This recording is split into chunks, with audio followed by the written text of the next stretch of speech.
దేవుని ఘనమైన శ్రేష్టమైన నామునకు మహిమ కలుగును గాక. ఉదయకాల సమయంలో దేవుని వాక్యాన్ని ధ్యానం చేసుకున్నాము.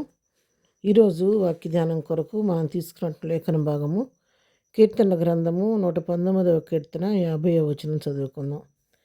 నీ వాక్యము నన్ను బ్రతికించి ఉన్నది, నా బాధలో ఇదే నాకు నెమ్మది కలిగించుచున్నది. దేవుని నామునకు మహిమ కలుగును గాక.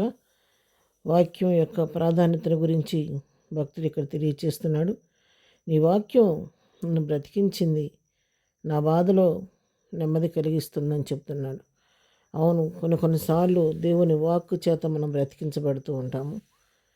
ఎన్నోసార్లు ఆదరణ లేని సమయంలో, కృంగిన స్థితిలో, వేదనలో, విచారంలో, బాధలో, దుఃఖంలో ఉన్న సమయంలో దేవుని వాక్కు మనల్ని బలపరుస్తూ ఉంటుంది. ఆ వాక్యం మనల్ని ఆదరిస్తూ ఉంటుంది.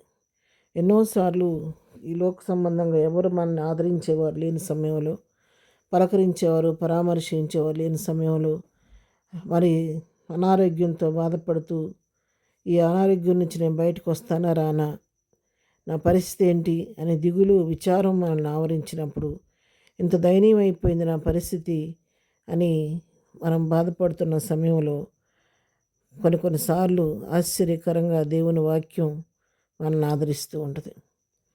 ఆ వాక్యం ద్వారా, ఆ వాక్యం చదువుకున్నా, మరి అనుదిన వాక్యం చదువుకుంటున్నా, వాక్యం ద్వారా ప్రభువు మాట్లాడతారు. కొన్నిసార్లు కొంతమంది వాళ్ళకు కలుగుతున్న బాధలో, ప్రభువా నువ్వే నన్ను ఆదరించయ్యా, నాకు ఒక వాక్కు దయచేయమని ఇలా బైబిల్ ఓపెన్ చేస్తే కూడా వాళ్ళకి కావలసిన వాక్కు అక్కడ వారికి కనబడుతున్నట్టుగా కనబడి దాన్ని బట్టి వాళ్ళు ధైర్యం తెచ్చుకుంటారు. కొన్నిసార్లు టీవీలో వచ్చే మెసేజ్ ద్వారా ప్రభు మనతో మాట్లాడుతూ ఉంటాడు. కొన్నిసార్లు తెలియకోకుండా ఎవరో దైవజనులు మన గృహానికి వచ్చి ఆయన చెప్పే వాక్యం ద్వారా ఆదరణ కలుగుద్ది. కొన్నిసార్లు మన ఇంట్లో ఉన్నవారే, మన చుట్టూ ఉన్నవారే, ఎప్పుడు మనతో ఉండేవారే, చిన్న పిల్లలు కూడా ఒక్కోసారి వాక్యం ద్వారా మరి బలపరిచే పరిస్థితులు మనం చాలా చూస్తూ ఉంటాం. కొన్నిసార్లు తల్లులు కృంగిపోయి దుఃఖపడుతున్న సమయంలో పిల్లలు ఒక్కోసారి, మమ్మీ ఎందుకు ఏడుస్తున్నావు, మనకు యేసయ్య ఉన్నాడు కదా, నువ్వు రోజు యేసయ్యకి ప్రార్థన చేస్తావు కదా, యేసయ్య మనకు సహాయం చేస్తాడులే, నువ్వు బాధపడబాకంటే ఆ తల్లి కూర దుఃఖం మటిమాయమైపోయి వెంటనే నిజమే కదా, చిన్న బిడ్డ ఇంత చక్కగా చెప్తున్నాడు, నిజమే నా దేవుడు నాతో అని చెప్పి ధైర్యం తెచ్చుకునే పరిస్థితులు ఎదురవుతూ ఉంటాయి అన్నమాట. 119లోనే 25వ వచనం మనం చూస్తే, నా ప్రాణము మంటిని హత్తుకొనుచున్నది, నీ వాక్యం చేత నన్ను బ్రతికింపు. అవును, దేవుని వాక్యం అది సజీవమైనది. అది వాక్యంలో జీవం ఉంది కాబట్టి ఆ వాక్యం మనల్ని బ్రతికిస్తూ ఉంటుంది. కృంగిన సమయంలో లేవనెత్తు ఉంటుంది, బలహీనపడిన సమయంలో బలపడుతూ ఉంటుంది, గాయపడిన మన గాయాలు కట్టుతూ ఉంటుంది. ఇర్మియా ప్రవక్త కూడా ఒక మాట చెప్తున్నాడు. ఇర్మియా గ్రంథం 15వ అధ్యాయం 16వ వచనం మనం చదువుకుంటే, నీ మాటలు నాకు దొరకగా నేను వాటిని భుజించి తిని, సన్నుకు అధిపతికి యెహోవా దేవా, నీ పేరు నాకు పెట్టబడిన కనుక నీ మాటలు నాకు సంతోషమును, నా హృదయం నాకు ఆనందమును కలుగజేయుచున్నవి. ఇక్కడ దేవుని మాటలు భక్తుని దొరికినప్పుడు వాటిని భుజించాడంట ఆయన. అంత మాత్రమే కాదు, ఆ మాటలు వింటుంటే, వాటిని చదువుతుంటే ఎట్లుందంటే ఆ మాటలు ఆయనకి సంతోషాన్ని, తన హృదయంలో ఆనందాన్ని కలుగజేస్తున్నాయి అంట. కాబట్టి దేవుని మాటలు ఆదరణకరమైన మాటలు, ప్రభువారి లోకంలో ఉన్నప్పుడు కూడా ఎంతో ఆదరణకరమైన మాటలు ఆయన పలికినట్టుగా మనం చూస్తున్నాం. ఆయన పెదవుల మీద దయారసం పోయబడి ఎప్పుడు కూడా ఆయన ఆదరణకరమైన మాటలతో అనేకులను ఆదరించినట్లుగా మనం చూస్తూ ఉన్నాము. యోహాను సువార్తలో కూడా 6వ అధ్యాయం 63వ వచనం చదువుకుంటే, ఆత్మీయ జీవింపజేయుచున్నది, శరీరము కేవలం నిష్ప్రయోజనము. నేను మీతో చెప్పి ఉన్న మాటలు ఆత్మయు జీవమునై ఉన్నవి.